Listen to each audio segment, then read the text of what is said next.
สบายดี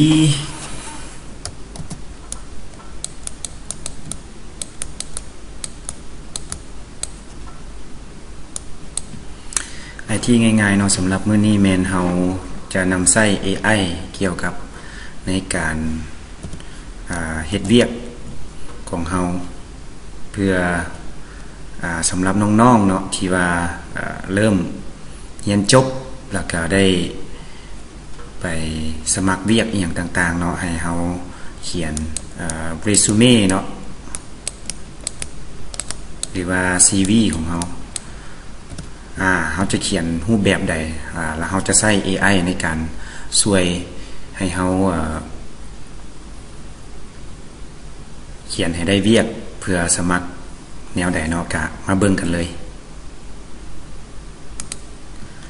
ก่อนอื่นก็เข้ามาที่ Google แล้วก็เฮาสิเลือกใช้หยังก็ได้เนาะสิใช้ ChatGPT สิใช้ Claude สิใช้Gemini สิใช้อันใดก็ได้เนาะที่เป็นประเภทของพวกบทความแนวนี้สำหรับอาจารย์ใช้ของ Gemini เนาะก็คือก่อนอื่นเบิดก็เข้าไปล็อกอินอีเมลของเฮาก่อนโอเคเนาะจากนั้นก็เลือกเข้าไปอีเมลแล้วใส่รหัสเข้าไป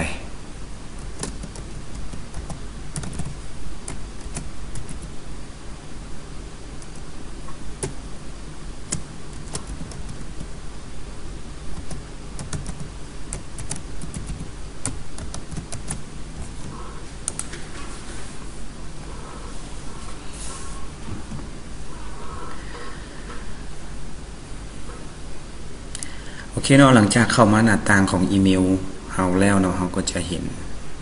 ว่าให้เริ่มนำใช้ Gemini ได้เลยเนาะตัวนี้เป็นอาจารย์ได้เสียเป็นหลายเดือนเนาะก็เลยว่าได้ผู้ใดที่ว่าขึ้นเป็นรูปธรรมดาเนาะมันจะ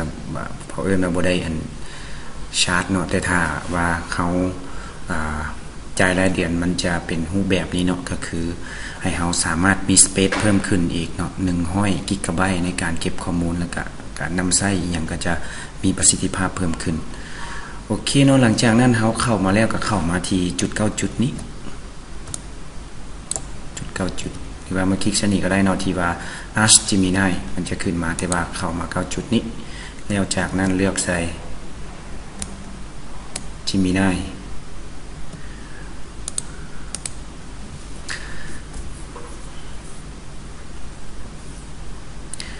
โอเคหลังจากเข้ามาสู่หน้าต่างตัวนี้แล้วเนาะเราก็สามารถเลือกได้จะบ่ขออธิบายหลายเนาะเพราะว่าเกี่ยวกับฟังก์ชันเกี่ยวกับการนำใช้ตื่มๆของ Gemini นี่มันก็มีหลากหลายแต่ว่าตัวนี้เป็นตัวอัปเดตล่าสุดในอาทิตย์ที่ผ่านมาก็ถือว่าสลัดที่สุดแล้วเนาะในขณะนี้ก็คือตัว Gemini โอเคหลังจากนั้นเนาะเฮามาเบิ่งว่าหลักการในการเขียนพร็อมนี่มีจังใดหลักการในการเขียนพร็อมหรือว่าเขียนคำสั่งเพื่อให้ AI ในการเฮ็ดเวียกนำเฮานี่ได้มีประสิทธิภาพสูงสุดเนาะก็คือหลักการเขียนพร็อมสุดคำสั่งนี่มี persona task context แล้วก็ format สำหรับ persona นี่ก็แม่นกำหนดให้เป็นAI นี่เป็นหยังเนาะเพื่อสิได้ถือกับสายเวียกที่เฮาต้องการ task นี่บอกสิ่งต่างที่ว่าต้องการให้ AI ปฏิบัติตามให้ข้อมูลเนาะสำหรับคอนเทกต์นี่เป็นเฮาต้องมีข้อมูลแล้วก็เพื่อให้ AI เห็นฮู้เกี่ยวกับรายละเอียดขั้นตอนที่จะให้เฮาเฮ็ดแล้วฟอร์แมตก็คือการยกตัวอย่างให้สรุปให้เป็นหัวข้อบ่หรือว่าให้เป็นจำนวนอีหยังตัวนี้แม่นเฮามีสอนในคลาสของAI บวกยิงแอด Facebook เนาะแต่ว่าผู้ใดที่ติดตามเนาะก็สามารถเรียนออนไลน์ไปนำได้เลยเนาะบ่จำเป็นต้องมาเรียนที่ศูนย์ก็ได้เพราะว่าเฮาก็ให้ความรู้แล้วก็ให้ทิศทางในการเฮ็ดอยู่แล้วเนาะถ้าว่าผู้ใดสะดวกหรือว่าอยากเพิ่มเติมก็สามารถเข้ามาที่ศูนย์ Master IT ของเฮาได้ตัวนี้แม่นหลักการเนาะหลักการโอเคตัวนี้มาเบิ่งตัวที่เฮ็ดตัวนี้ที่ว่าหลักการเนาะหลักการการเฮ็ดเวียกของคำสั่งแต่ว่าเฮามาเบิ่ง ตัวทำอิฐนี่ก่อนก็ได้เนาะว่าปกตินี่เฮาใช้จังได๋เฮาสิเขียนภาษาเรซูเม่หรือว่า CV ของเฮานี่เป็นภาษาอังกฤษบ่หรือสิเขียนเป็นภาษาลาวโอเคอันนี้เป็นพร้อมง่ายๆเนาะคิดเองหรือว่าเฮานำใช้เองง่ายๆก็ได้เนาะตัวนี้มันเป็นพร้อมทั่วไปหรือว่าเป็นคำสั่งทั่วไปที่เฮาบอกให้ AI เป็นคนเฮ็ดเวียกเนาะแต่ว่าตัวนี้เป็นมาตรฐานเนาะเขาเอิ้นตัวพร้อมตัวนี้เป็น standard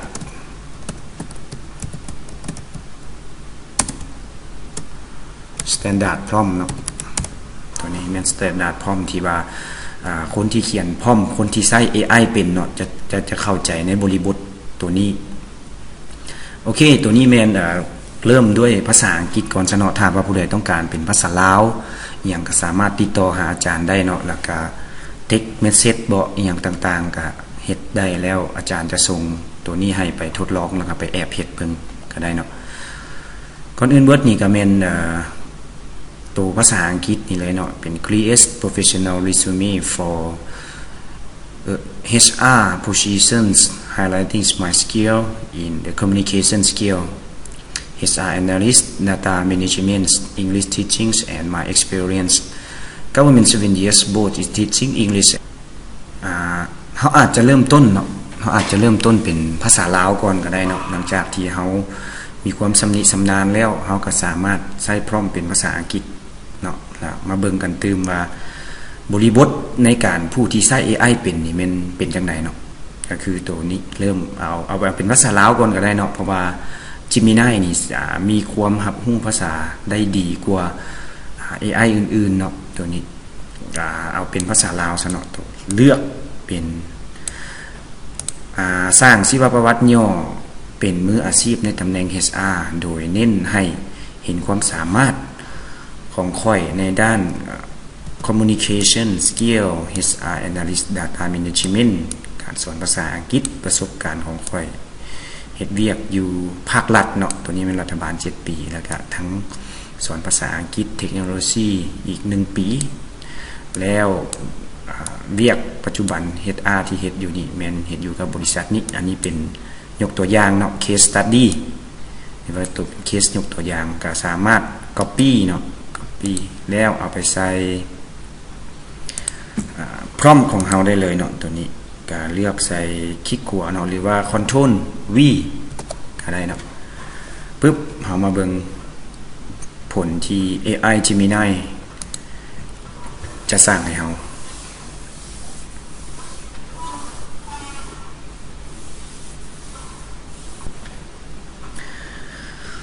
เพราะว่าได้สอนตัวนี้หลายแล้วเนาะบ่ฮู้ว่ายังสิใช้ได้บ่เพราะว่าถ้าว่าหมดโทเค็นโอเคอยากซ่าหน่อยนึงเนาะก็ขึ้นนำอินเทอร์เน็ตเนาะขึ้นนำอินเทอร์เน็ตของเฮาโอเคเนาะแน่นอนข้าพเจ้าช่วยทานในการสร้างชีวประวัติย่อในตำแหน่ง HR โดยจุดแข็งของทานกรุณาปรับเปลี่ยนรายละเอียดของทานได้ดังนี้ชื่อและนามสกุลเนาะสรุปด้านวิชาอาชีพก็คือเฮาเขียนเป็นภาษาลาวใช้ชื่อก็มีชื่อมีนามสกุลเนาะเบอร์โทรตัวที่ว่าสามารถติดต่อได้เนาะถ้าว่าผู้ใดมี LinkedIn สามารถแนบเข้าไปได้และที่อยู่ที่สามารถติดต่อได้เนาะบทสรุปด้านวิชาชีพเนาะก็เป็นผู้เชี่ยวชาญด้านวิศวกรทรัพยากรมนุษย์เนาะมีประสบการณ์3 ปีในการบริหารจัดการเวียก HR อย่างเต็มรูปแบบอยู่บริษัทเนาะอยู่บริษัทของ P2N ประกอบประสบการณ์อยู่7 ปีในภาครัฐตัวนี้ก็เป็นการเว้าย่อๆเนาะนำเสนอย่อๆประสบการณ์ในการเฮ็ดเวียกเนาะปีเริ่มต้นตัวนี้แม่น HR อยู่ไสก็มีโครงมาให้เนาะการวิเคราะห์ข้อมูลทางด้าน HR นี่เฮามีหยังแน่พัฒนาและรักษาระบบฐานข้อมูลให้มีความถูกต้องในทันสมัยวิเคราะห์ข้อมูลของ HR เพื่อสร้างรายงานให้ข้อมูลแบบลึกซึ้งแบบลึกซึ้งตัวนี้แบบลึกซึ้งนำใช้ HRIS เนาะอันนี้เป็นระบบเนาะนำใช้ตัวนี้เป็นระบบ HRIS ของ Microsoft Excel เพื่อให้ข้อมูลมีความสะดวกว่องไวเนาะมีการสื่อสารที่ดีก็น่าสนใจ โอ้หลายเติบเนาะเป็นครูสอนภาษาอังกฤษเขียนล่ะถ้าว่าเฮาต้องการเนาะถ้าว่าเฮาต้องการนี่เนาะคำสั่งเดียวเท่านั้นเนาะก็สามารถเฮ็ดให้เฮามีไอเดียในการเขียนเรซูเม่หรือว่าเขียน CV ของเฮาได้หลากหลายแล้วก็เฮ็ดปรับแต่งก็คือกรุณาปรับเปลี่ยนเนื้อในให้ตรงกับประสบการณ์ในตำแหน่งที่ท่านกำลังสมัครอยู่เนาะบางคนอาจจะสมัครเซลล์บางคนอาจสมัครเป็นแอดมินเนาะบางคนอาจจะสมัครเป็นกราฟิกดีไซน์บางคนอาจจะสมัครเป็น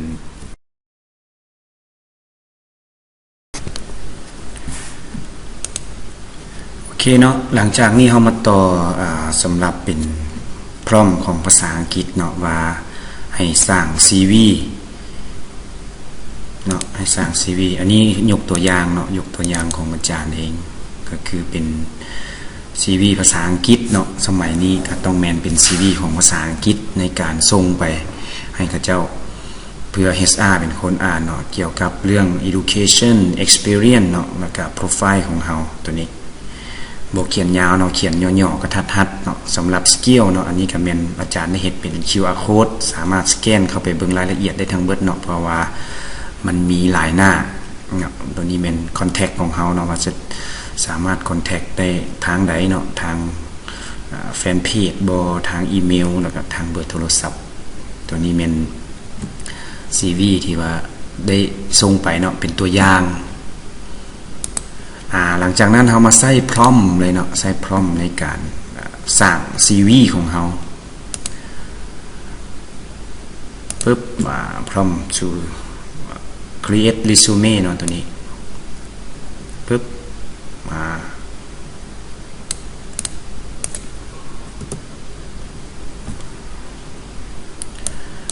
create a professional resumes for recent university graduates apply for the entry level jobs the resume should conclude เนาะตัวนี้มันเขาจะต้องการห่างเลยเนาะสำหรับเนื้อในหรือว่าอีหยังต่างๆก็ต้องเป็น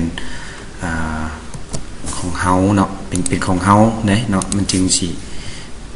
ได้โอเค copy แล้วมาวางใส่หลังจากนั้นก็ใส่คำสั่งเข้าไป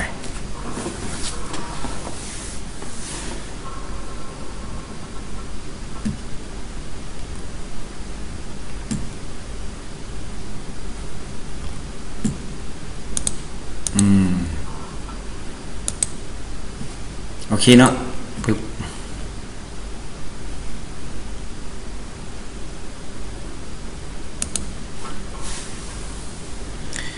Your list limited June ที่2 June Google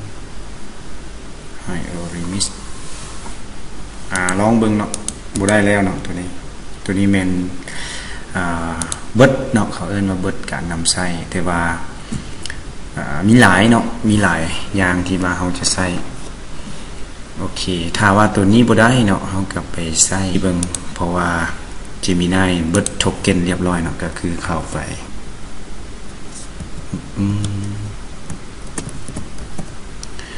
Chat GPT ปึ๊บเป็น Open AI เนาะเป็น Open AI ตัวนี้เนาะปึ๊บโอ้ล็อกอิน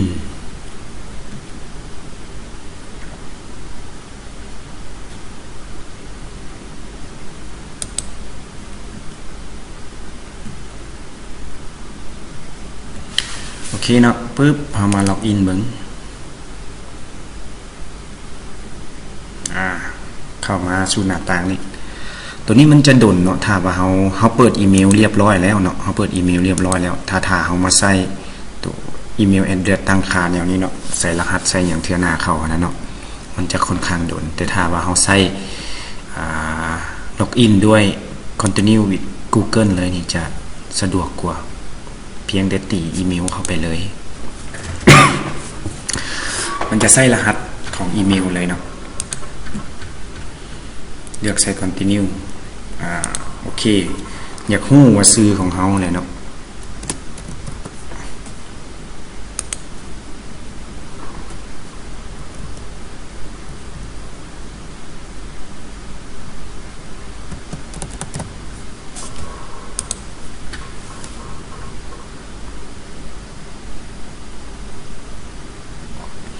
โอเคเข้ามาที่หน้า ChatGPT แล้วเนาะตัวนี้โอเค let's go สำหรับ ChatGPT นี่ก็บ่มีหยังต่างจากกันเลยเนาะคือตัวเฮาใช้แพลนฟรีนี่ก็แม่นบ่สามารถที่จะเลือก O1 O2 O3 หรือว่า 4.5 ได้เนาะสำหรับตัวอื่นๆเฮาก็สามารถเลือกได้ถ้าว่าผู้ใดอยากไปตั้งค่าว่าอยากให้ ChatGPT นี่เป็นหมู่เป็นหยังต่างๆเนาะก็สามารถเข้ามาตั้งค่าอยู่setting ได้เลยเนาะอยู่ setting ปึ๊บแล้วมาเลือกอยู่ว่า persona realization ตัวนี้เนาะตัวนี้เฮาอยากให้ChatGPT นี่นะฮู้จักเฮาในนามหยังเนาะชื่อหยังตัวนี้เฮาก็เลือกใส่ได้เลยนี่เนาะ custom instruction นี่เนาะนี่ว่า would you should ChatGPT call you เนาะห้องค่อยว่าติ๊กเนาะ what do you do เป็น tutor เนาะเป็น tutor AI tutor and computer ซะเนาะ computer AI แล้วก็ IT นี่เนาะซึ่งใช้ได้อันนี้ what trail should ChatGPT have เนาะก็คือเฮาอยากให้มันเป็นรูปแบบใดเนาะครับเป็นคน Gen Z บ่เนาะมันจะฮู้รายละเอียดเกี่ยวกับเฮาเนาะแบบเป็นstrike shooting บ่ encourage ให้กำลังใจบ่เนาะหรือว่าเป็น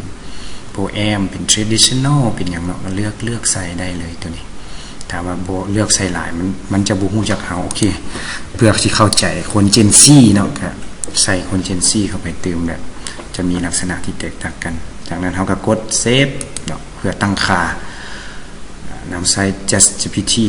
หรือตัวนี้เป็น data controller ตัวนี้เป็นcontrol ตัวนี้มันสำคัญเนาะถ้าว่าเขาเปิดโหมดตัว import